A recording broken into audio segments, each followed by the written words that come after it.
Damos gracias a Dios por ellos. Vamos a orar y también poner el mensaje en las manos del Señor. Padre, gracias por esta bendición de estar aquí, de poder traer tu palabra y de gozarnos con la vida de estos niños, Señor.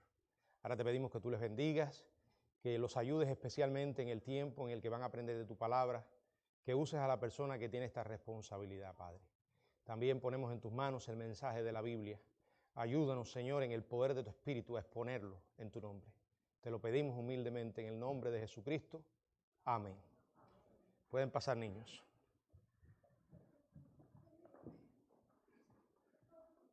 Bueno, continuamos con esta serie de Enfrentando los retos del siglo XXI. El mensaje de hoy lo hemos titulado Enfrentando la guerra de cosmovisiones. Y está basada en la primera carta a los Corintios, en el capítulo 1, del verso 18 al 31. Bueno, una cosmovisión es la manera en que una sociedad, un mundo, ve las cuestiones relacionadas con la vida humana. Este mensaje trata acerca de ese choque de cosmovisiones o culturas que se está produciendo en nuestros días, a pesar de que hay personas que se niegan a verlo. Es una realidad que no se puede ignorar. Está la cosmovisión cristiana, aquella que se basa en las verdades de la Biblia. En consecuencia, está en contradicción, es incompatible con esa perspectiva secular que permea toda nuestra sociedad incrédula en nuestros días. La forma en que entendemos la realidad en la que vivimos, eso incluye la vida, eso incluye el mundo a nuestro alrededor. Como usted y yo vemos estos aspectos, resulta muy extraño a la manera de pensar de nuestra cultura incrédula. Por eso estas cosmovisiones chocan, por eso son incompatibles, son contrarias entre sí. Hay una guerra entre ellas. Por eso la pregunta más importante para todo hijo de Dios: ¿estoy consciente de esta guerra? ¿Estoy consciente del bando o del grupo al que pertenezco? ¿Estoy consciente de las verdades y valores que creo al punto que estoy dispuesto a defenderlos sin importar el costo? Por ejemplo, voy a tratar de ser más práctico. La Biblia dice que Dios creó el mundo. Es más, la Biblia dice que Dios creó el mundo en 6 días literales. Y fue la mañana y la tarde del día primero. Y fue la mañana y la tarde del día segundo. Eso no da lugar para otro tipo de interpretación que no sea esa. Dios es el creador. Creó al mundo en 6 días literales. Lo creó por medio de su palabra. Dios dijo y fue hecho. Creó el mundo y las criaturas vivientes que lo pueblan. La Biblia explica la caída de la humanidad en pecado. Dice que nuestro mayor problema no es un problema de autoestima, no es un problema de ninguna otra índole, sino un problema espiritual. No es un problema psicológico, no es un problema psiquiátrico, es un problema espiritual y ese problema se llama el pecado. La Biblia enseña que en consecuencia hay maldición por el pecado sobre la creación. La Biblia define la moralidad y la Biblia dice que Dios juzga a los pecadores conforme a su santa ley. La Biblia ofrece esperanza, pero solo a través de Jesucristo. El Evangelio es exclusivo. En estos tiempos de tanto lenguaje inclusivo, de tanta retorcida interpretación de tolerancia, el evangelio es exclusivo. La salvación es solo a través de Jesucristo. Sin Él no hay oportunidad para el hombre. La Biblia además identifica la gloria de Dios como nuestro objetivo principal. Ahora, todo esto que yo he mencionado es totalmente incompatible con la cosmovisión incrédula, secular, con el estilo de pensamiento de nuestra cultura. Nada de esto es compatible, por ejemplo, con una sociedad que celebra la evolución. La promueve. La famosa teoría del Big Bang. La inmoralidad sexual. La homosexualidad. El aborto. El pluralismo religioso. La verdad, entre comillas, personalizada. O sea, que la verdad no es absoluta, es relativa. Todo depende de cómo tú veas las cosas. Eso es lo que dice el mundo. El hedonismo, la exaltación del yo, todos estos pensamientos llenan la mente del incrédulo. Y repito, son totalmente opuestos a nuestra cosmovisión cristiana. Como creyentes, entendemos la naturaleza irracional de la incredulidad. Entendemos además la locura del pecado. Y digo locura porque la persona se deja llevar por sus pasiones y deseos sin sopesar las consecuencias del mismo. Por eso también la Biblia, cuando habla de pecado, se refiere a él como un engaño, el engaño del pecado. Aún así, los incrédulos cuando nos miran a nosotros, piensan que somos nosotros los que estamos locos. Ellos están bien que no son capaces de distinguir un hombre de una mujer, tan bien que no son capaces de distinguir lo que es ropa masculina y ropa femenina. No sé si se han dado cuenta hoy la ridiculez extrema de hombres poniéndose sayas y vistiendo ropa de mujer, simplemente porque la ropa es neutral. Según ellos, no seamos idiotas, de verdad, necios. La ropa no es neutral. En realidad, nosotros al usarla, la hemos enmarcado. Si yo le pregunto a un niño, ¿cómo viste una mujer? Un niño un poquito más crecido, te lo va a decir. Y si le preguntas a un varón que no esté envenenado por todas las estupideces que hoy pululan nuestro mundo, y le preguntas, ¿la sayita es para un varoncito? Te va a decir que no. O sea, no es neutral. Pero somos nosotros los que estamos locos, ¿verdad? Cuando rehusamos aprobar lo que la Biblia llama pecado, somos intolerantes, faltos de amor. Cuando decidimos que la moralidad bíblica sigue siendo para Dios de valor, somos arrogantes, estamos desfasados. Cuando damos gracias abiertamente a nuestro Creador y Salvador, se nos ridiculiza al ser tildados de ignorantes y poco intelectuales. Ese es nuestro valiente nuevo mundo, que no tiene absolutamente nada de nuevo.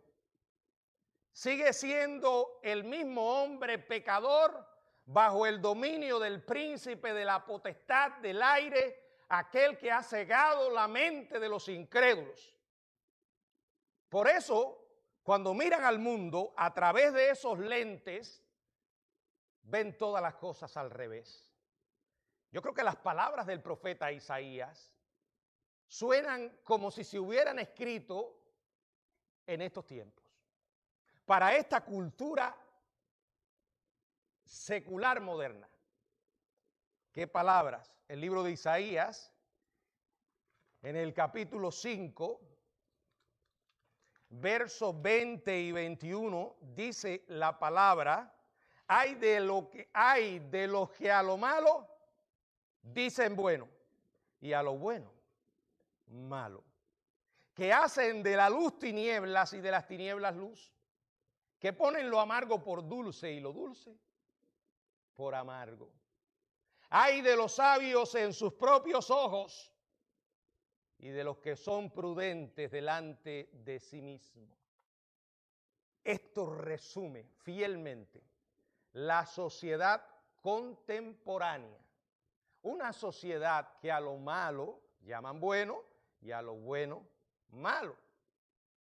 Yo creo que como nunca antes el pueblo de Dios debe conocer en qué cree. ¿Cuáles son los valores que enseña la Biblia? Debe dejar que esos valores entren en su vida tal como su cuerpo está lleno de sangre. Que la Biblia se vuelva biblina, como decía Spurgeon. Porque créanme, la presión es inmensa. Y si usted no tiene esos valores, no tiene nada que transmitirle a sus hijos. Y no importa que los mande a una escuela cristiana para que hagan el trabajo que usted como padre tiene que hacer principalmente. No, eso no va a sustituir la enseñanza que usted debe darle en el hogar como padres. Porque allí en la escuela cristiana, que muchas de ellas son más cristinas que cristianas, cuando lleguen a la casa y ven que usted hace todo lo contrario a lo que le enseñaron en la iglesia o en la escuela, va a tener un problema.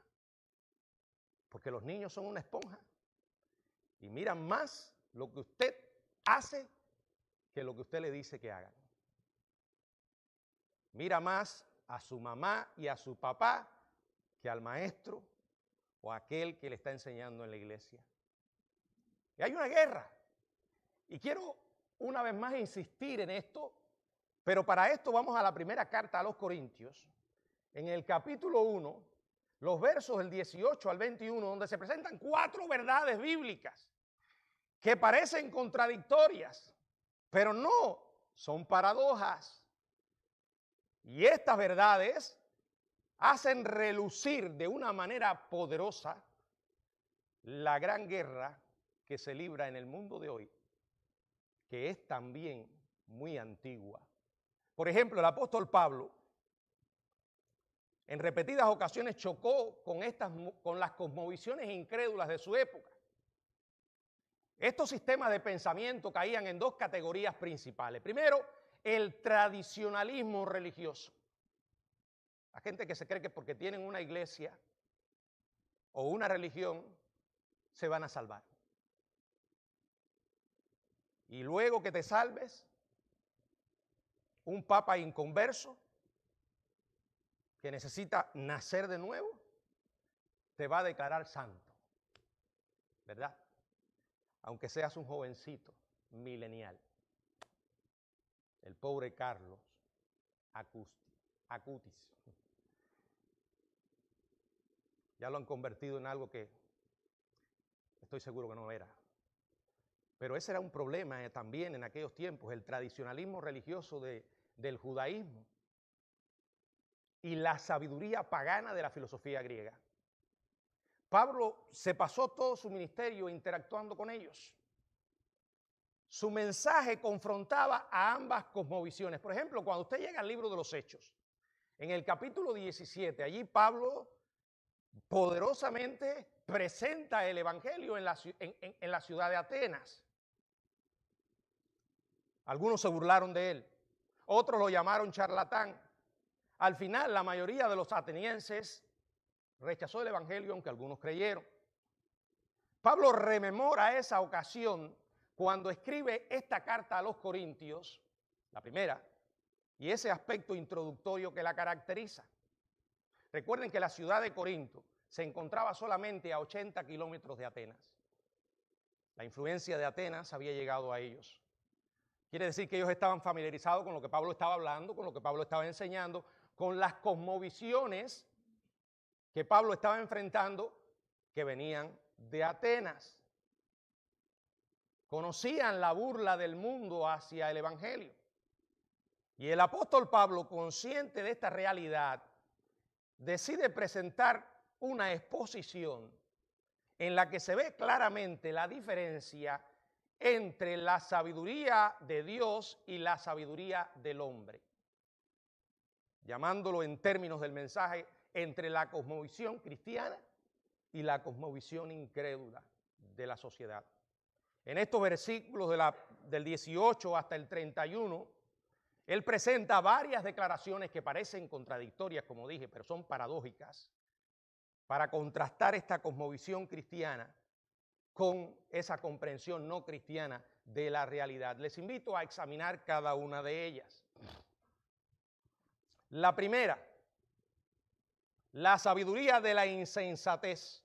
Verso del 18 al 21, porque la palabra de la cruz es locura a los que se pierden, pero a los que se salvan, esto es a nosotros, es poder de Dios. Pues está escrito, destruiré la sabiduría de los sabios y desecharé el entendimiento de los entendidos. ¿Dónde está el sabio? ¿Dónde está el escriba? ¿Dónde está el disputador de este siglo? ¿No ha enloquecido Dios la sabiduría del mundo? Pues ya que en la sabiduría de Dios el mundo no conoció a Dios mediante la sabiduría, agradó a Dios salvar a los creyentes por la locura de la predicación. Aquí el apóstol enseña que aquello que el mundo llama locura, Dios lo llama sabio. Y lo que el mundo llama sabio, Dios lo denuncia como locura. Hay guerra. Así que si usted es como el murciélago, ¿verdad?, que le gusta cambiar de ambiente, la historia del murciélago no la voy a hacer aquí ahora porque no viene al caso, sepa que no puede estar en un punto medio. Tiene que estar definido. No puede caminar encima de una cerca. No es posible. No es posible. El enfoque de Pablo era el mensaje del Evangelio, la palabra de la cruz. Estas son las buenas nuevas según las cuales los pecadores pueden ser perdonados y reconciliados con Dios a través de la persona y la obra de Jesucristo. Aquellos que rechazan a Dios, aquellos que no les importa morirse e ir al infierno, aparentemente no les importa. El mensaje de la cruz les resulta una locura. Ellos se burlan con esto de la deidad, del Cristo encarnado, del nacimiento virginal, de la vida perfecta y santa que vivió Jesús. Se burlan de los milagros, se burlan de la muerte expiatoria del Hijo de Dios, de su resurrección, de su ascensión al cielo. Para ellos el mensaje del Evangelio es una locura de la peor clase. Especialmente, ¿cómo tú vas a creer esas tonterías en esta época de tantos avances científicos y tecnológicos? La cultura no cristiana de la época de Pablo tenía un abanico de críticos y burladores. Ellos consideraban, repito, el Evangelio una locura. Aquí dice Pablo que el Evangelio es sabiduría divina. El Evangelio es poder de Dios para salvación. Lo que es una locura es vivir alejado de Dios. Lo que es una locura es no preocuparse por su eternidad. Lo que es una locura es estar recogiendo a diestra y siniestra las amargas consecuencias de la maldad humana y aún así seguir diciendo que el hombre es bueno, que la sociedad es buena y además si tienes a un líder religioso, un sujeto que se llama papa, pero no tiene hijos, y él dice que los hombres somos buenos. Yo me pregunto cuando oigo a este sujeto hablando estas cosas, ¿de verdad ese señor habrá leído la Biblia alguna vez en su vida? ¿De verdad? ¿De verdad habrá escuchado el Evangelio alguna vez? Miren, en el verso 20 el apóstol Pablo hace varias preguntas retóricas para subrayar la locura de la incredulidad. Fíjense, ¿dónde está el sabio?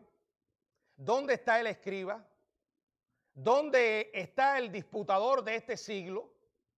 ¿No ha enloquecido Dios la sabiduría del mundo?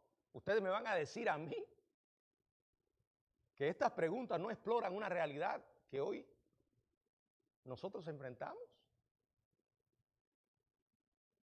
Hoy que tanta gente hace alarde de sus títulos, de sus posiciones, y los escucha, y tú dices, ¿pero qué le pasa a la gente? De verdad, voy a decir estos versículos o este verso en una paráfrasis como si Pablo estuviera hablando directamente en nuestro lenguaje hoy. Piense, él diría algo como esto. Diría algo como esto. ¿Dónde están los eruditos? ¿Dónde están los científicos? ¿Dónde están los autores de éxito de librerías?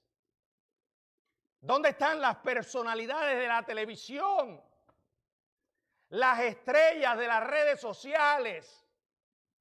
¿Dónde están las celebridades y los políticos? Encuentren a los mejores.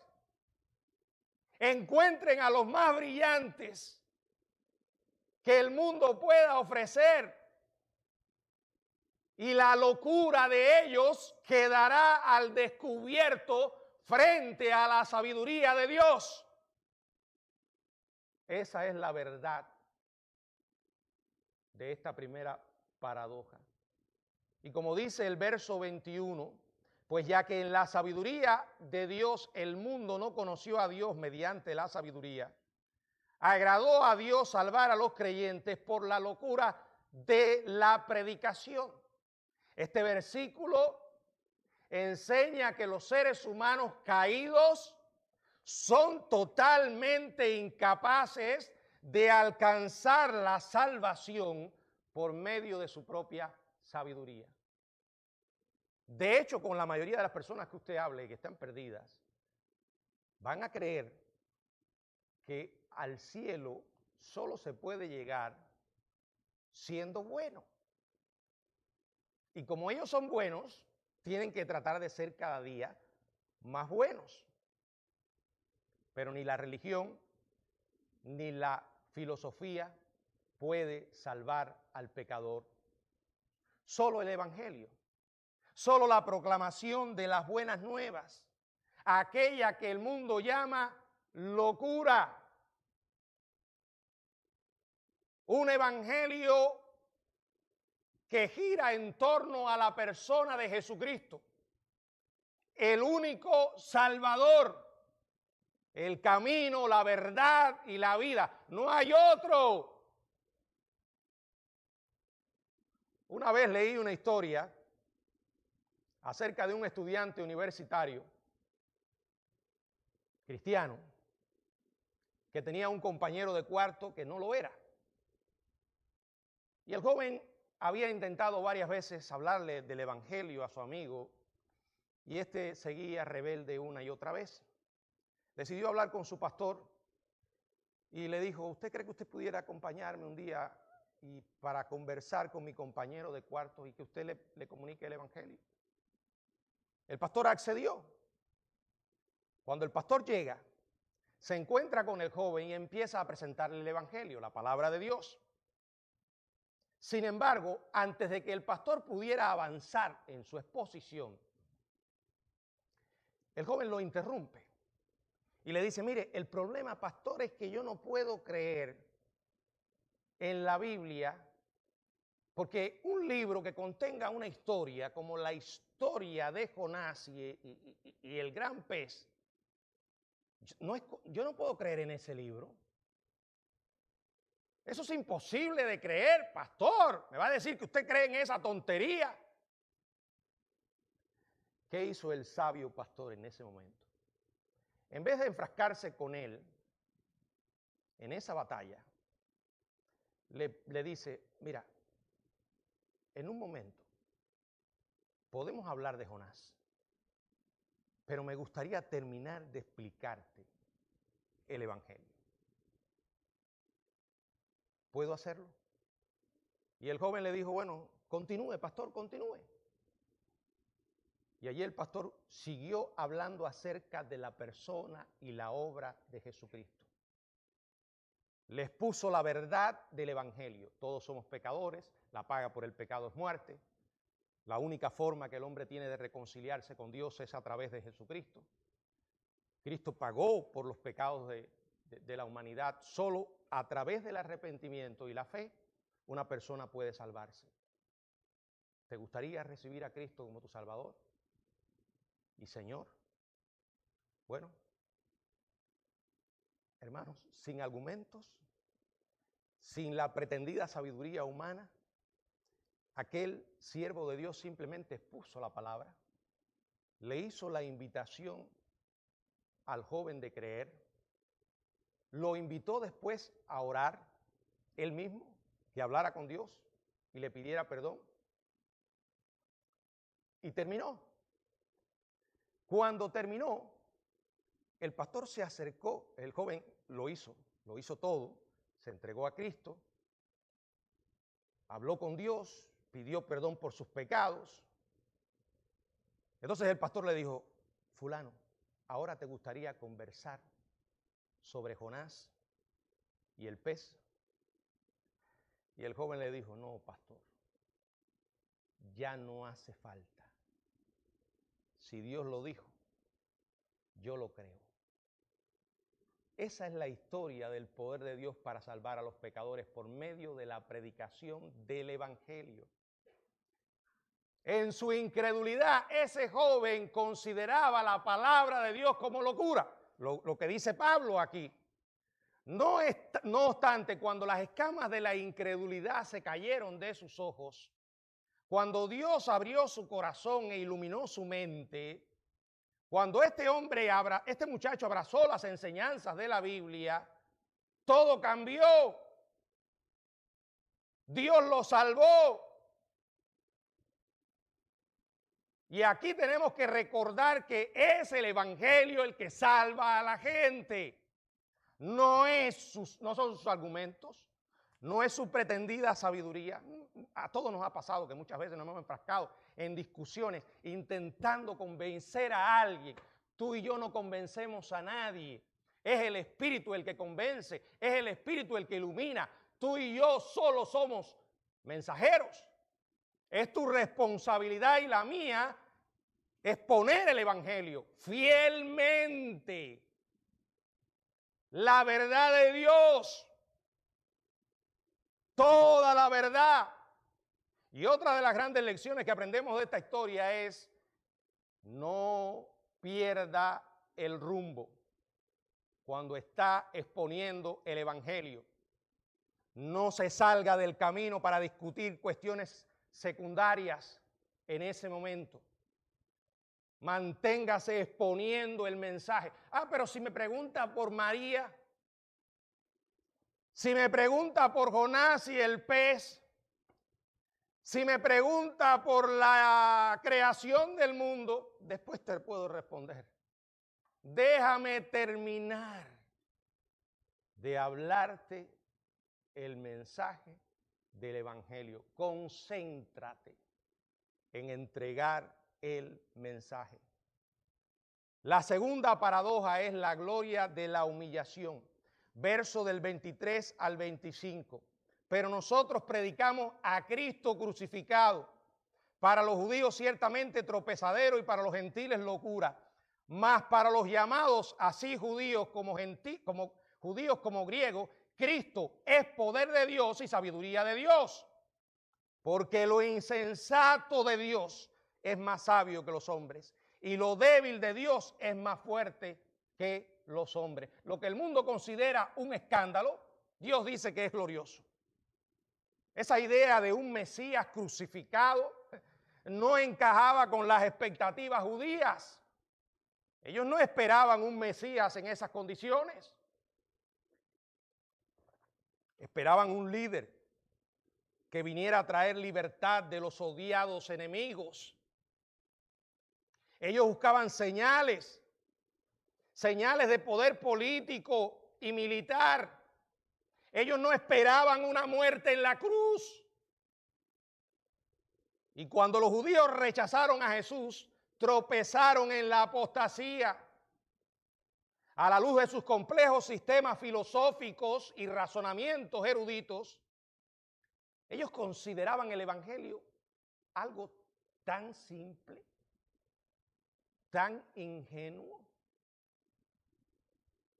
Para algunos el Evangelio era escandaloso. Para otros el Evangelio era una tontería. Todavía la gente sigue pensando igual. Mucha gente. Y uno se da cuenta cuando les está hablando del Evangelio como miran a uno. Y a veces esa mirada está cargada de lástima. Es como si te estuvieran diciendo, el pobre se le cruzaron los cables. Está chiflado. No importa. Bendita locura. Bendita locura. Quienes son llamados por Dios, dice el verso 24, más para los llamados, los que Dios llama a la salvación, sin importar si son judíos o griegos, Cristo es poder de Dios y sabiduría de Dios. Ellos son salvos por ese poder. Para ellos la crucifixión de Cristo no es escandalosa ni tonta. En la cruz Cristo pagó el castigo por nosotros a fin de que podamos ser perdonados y recibir su justicia. Lo mejor que el mundo puede ofrecer es un sistema religioso o la mejor escuela filosófica y son incapaces de salvar. Lo que la humanidad no podía hacer, Dios lo hizo. ¿Cómo lo hizo? Enviando a su Hijo Jesucristo. Tercera paradoja. Fuerza en la debilidad. Verso del 26 al 29.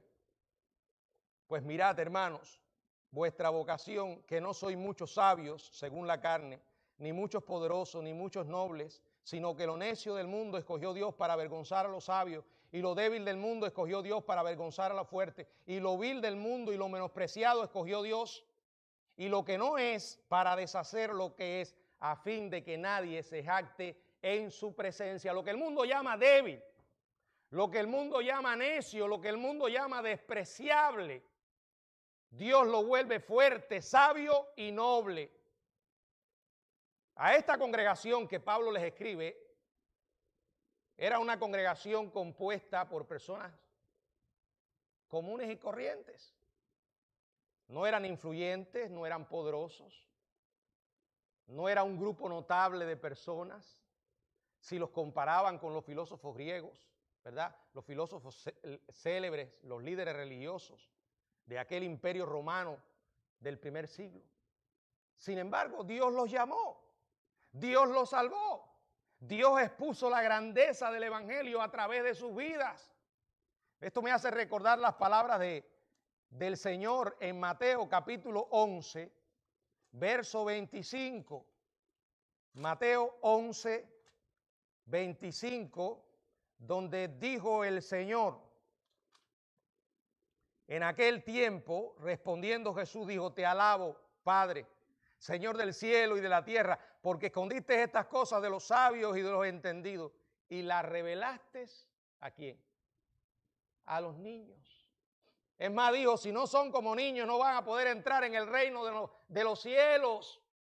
El Dios de gracia, el Dios de amor, el Dios de misericordia, extiende la mano en el lodazal humano, en el pantano de la podredumbre humana, y rescata por gracia y misericordia a esclavos perdidos. Nos hace libres. Aquellos que antiguamente éramos enemigos del cielo, ahora Dios nos convierte en miembros de su familia. La gloria del Evangelio es esta. Escuche lo que diré. El Dios santo y misericordioso toma a una banda de granujas de toda clase social y nos salva sin contribución alguna de nuestra parte. Ese es el Evangelio, no es otro. De verdad, en estos días he leído la carta a los romanos varias veces y no puedo evitar conmoverme ante semejante revelación. Mientras leo la carta a los romanos, pienso en Martín Lutero, aquel hombre que tenía una religión, pero estaba lejos del Salvador en ese camino, hasta que un día Dios iluminó su mente. Cuando llegó allí a la verdad gloriosa de Romanos, justificados pues por la fe, de pronto se dio cuenta que no eran las obras humanas. El hombre incrédulo una y otra vez intenta llegar al cielo por sus propios medios. Pero el Evangelio no proclama eso. El Evangelio dice con toda claridad que la única razón por la que tú y yo estaremos en el cielo no es por lo que seamos capaces de hacer. Es por lo que Él hizo. La Biblia dice que no es por obra para que nadie se gloríe. Por eso tuvo que venir Jesucristo. Ahora, esto es totalmente opuesto a lo que el mundo piensa. Por eso lo miran como una locura. Pero cuando uno va a la Biblia y se nutre de sus verdades, por eso le mencionaba la carta a los romanos, una y otra vez Pablo nos recuerda quiénes somos. Cuán perdidos estamos sin Cristo. Y después habla de esa ley que solo podía condenar, pero que Dios decide justificar a través de su gracia. Dios decide mirarnos con misericordia a través de Cristo. Ese es el Evangelio. La cuarta verdad y última está en el verso 30 y 31. La dignidad del indigno. Mas por Él estáis vosotros en Cristo Jesús. Por favor, deje que esas palabras penetren en su alma.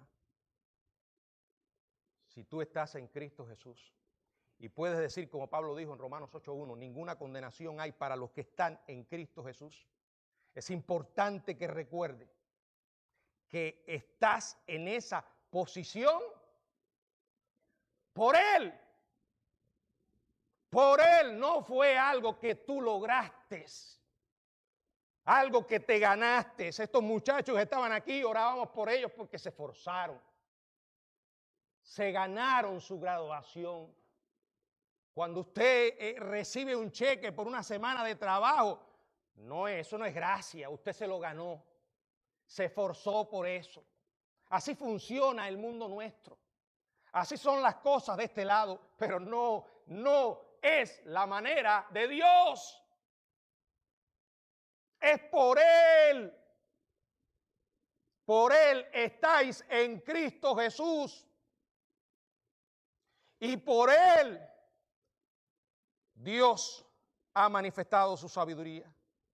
Dios nos ha justificado. Dios nos ha santificado. Dios nos ha redimido. Yo no veo espacio en estos versos para la soberbia humana. No la puedo colar aquí. Y si a alguien todavía le cabe duda, dice el verso 31, para como está escrito, el que se gloría, gloríese en el Señor. Efesios 2, no es por obras, para que nadie se gloríe. Miren, si nos hubiéramos salvado por haberlo ganado, hermanos, no habríamos podido vivir en esa salvación. ¿Saben por qué? Porque todos los días estaríamos bajo tensión.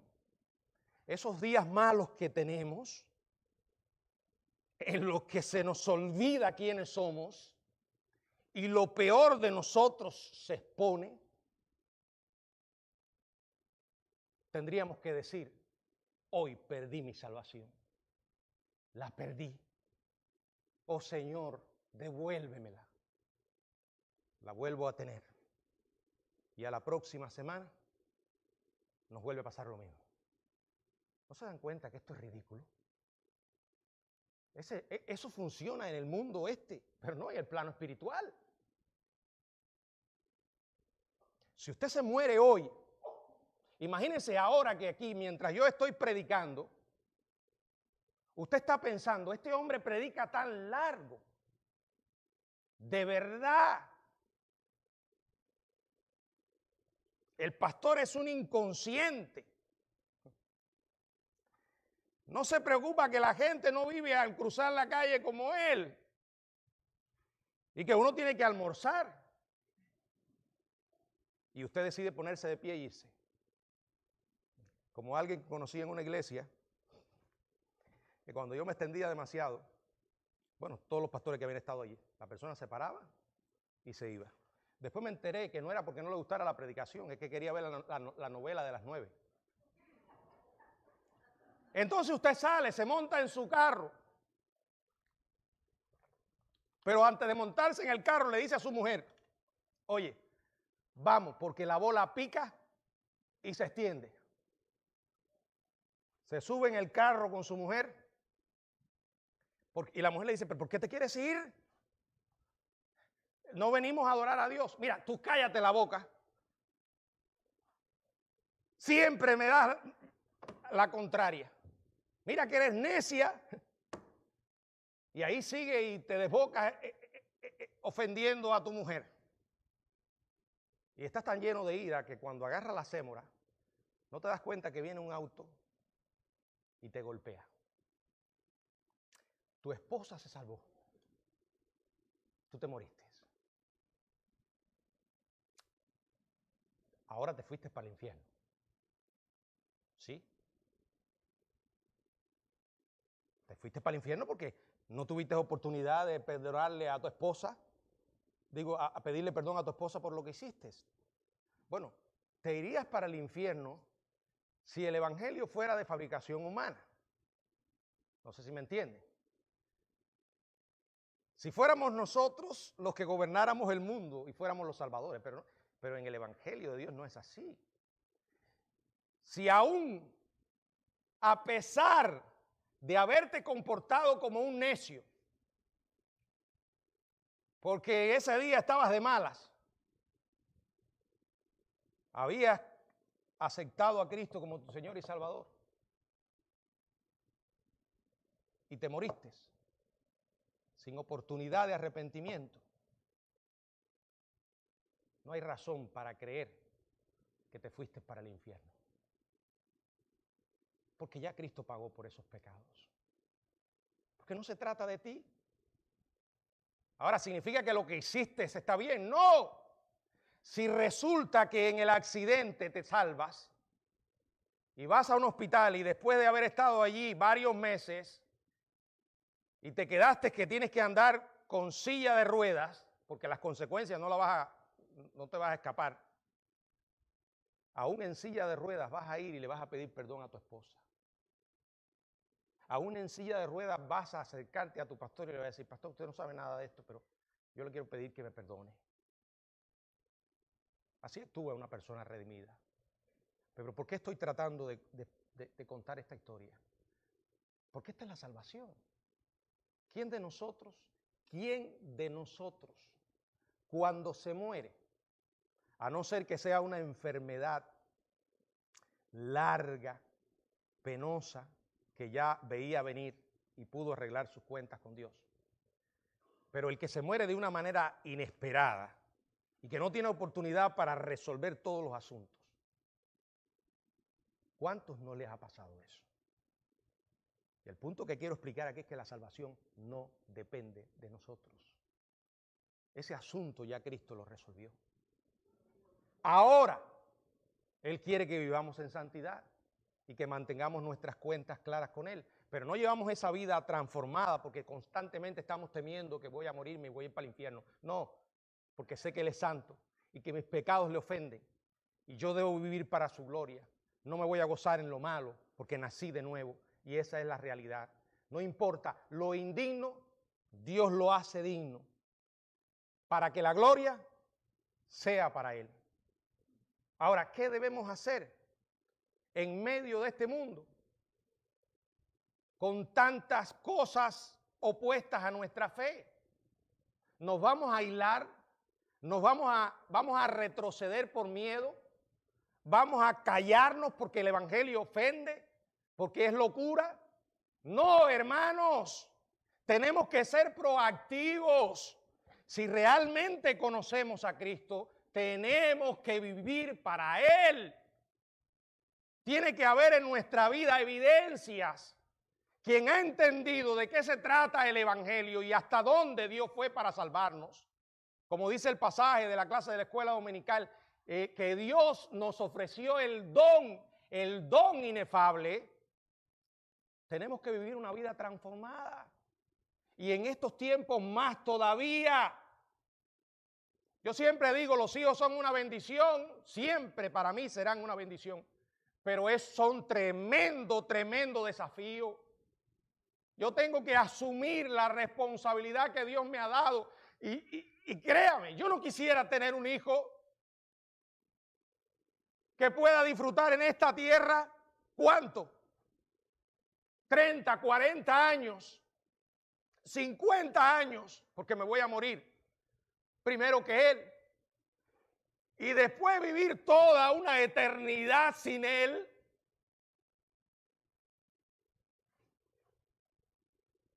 Ya se van dando cuenta qué es lo importante en esta vida.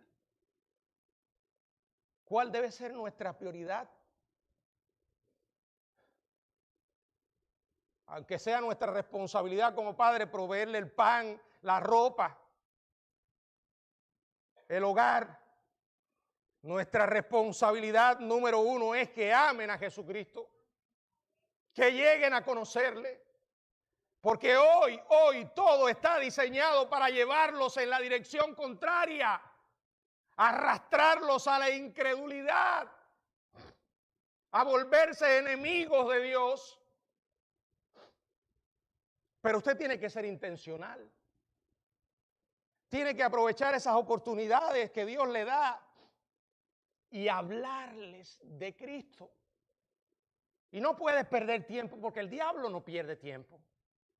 El mundo no pierde tiempo. Ahora, el problema es que si usted no está convencido de que este es el camino y esta es la verdad, no lo va a hacer. Así que el principal problema es usted. La mejor manera para enfrentar esta guerra es reconociendo lo que creemos y asumiendo nuestro rol como proclamadores del evangelio. No, si usted tiene un hijo rebelde que le lavaron el cerebro en una universidad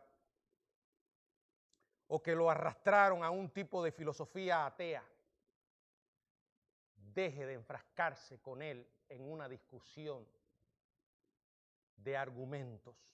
Ese no es el camino. Pare. Lo primero que debe hacer es orar por su salvación. Y segundo, exponga a ese hijo a la sencilla verdad del evangelio cuantas veces puedas, de la manera que puedas, y deja los resultados al Señor. Esto que estoy diciendo no lo digo yo, lo dice la Biblia. El poder de Dios está en el evangelio. El poder de Dios está en Jesucristo. Desate la palabra, exponga la palabra, una y otra vez. Hable de la necesidad del arrepentimiento y la fe. Hable de la pecaminosidad humana y de la respuesta de Dios a ella. Y usted no tendrá la más mínima idea de qué momento Dios va a usar para quebrantar ese corazón. Que Dios nos ayude a proclamar su palabra todos los días hasta el fin del mundo. Que el Señor nos bendiga.